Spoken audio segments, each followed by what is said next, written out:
அடுத்து வரும்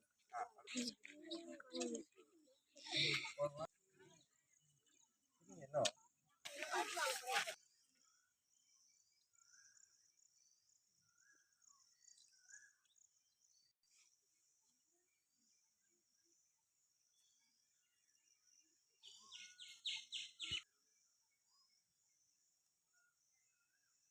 இங்க பாருங்க. நீங்க வீட்டுல அளவு செடிலாம் வச்சிருக்கீங்களா? என்ன செடி வச்சிருக்கீங்க? ரோஸ், மல்லிகைப்பூ, கனகாம்பரம், இதான் வைப்பீங்க. இந்த மாதிரி இது வைங்க, அழகா இருக்கு. இனிமேல் இது பேர் என்னது? ரோட்டன்ஸ். இது வளர்ந்தா சூப்பரா இருக்கும். இங்க இது நல்லா இருக்கா பாக்க? இது மாதிரி இப்ப உங்க வீட்டுல வைப்பீங்களா பின்னாடி? உண்மையிலேவா?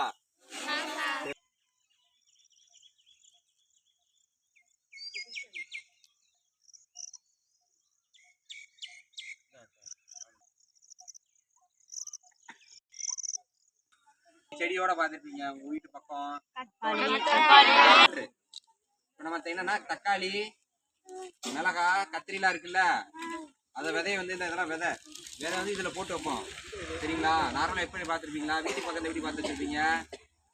யாராச்சும் விதைச்சிருக்கீங்களா? கத்திரி விதை, தக்காளி விதை.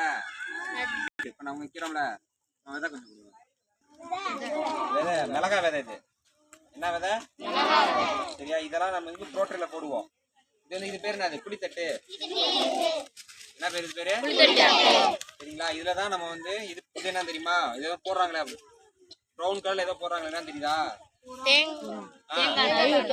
ஒவ்வொரு விதையா ஒவ்வொன்னா போட்டுக்கலாம். நார்மலா இப்ப நிறைய விதை தூவி விடுவோம்ல, இப்பனா ஒவ்வொரு இதுக்கும் இந்த பாரு, ஒவ்வொரு புளிக்கும் ஒவ்வொரு விதையா போடலாம். இது எத்தனை குழு இருக்கு? நீ அரைச்சு எண்ணுங்க பாப்போம். ஹைபிரிட் போடுறோம். ஹைபிரிட்லாம் காஸ்ட்லியா இருக்கும் ரொம்ப. கிலோ வந்து 75,000 80,000 இருக்கும் ஒரு கிலோ பாக்கெட்டு. ஒவ்வொரு விதையும் 2 ரூபா 3 ரூபா வரும். சரிங்களா? இதை வந்து வேஸ்ட் பண்ணக்கூடாதுங்க. இது ஒவ்வொன்றா இந்த போடுறாங்களா, இது வந்து ஒவ்வொன்றா போடுவோம். இது வந்து புளித்தட்டு. இது என்ன? ப்ரௌன் கலர்ல இருக்குது.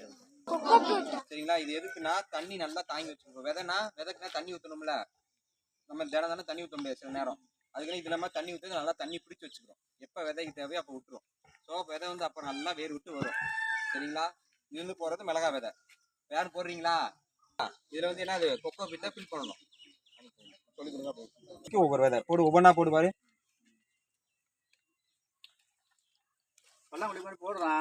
போடு போடு போடு. கையை நீட்டு. பல்லாங்குடி விளையாண்டு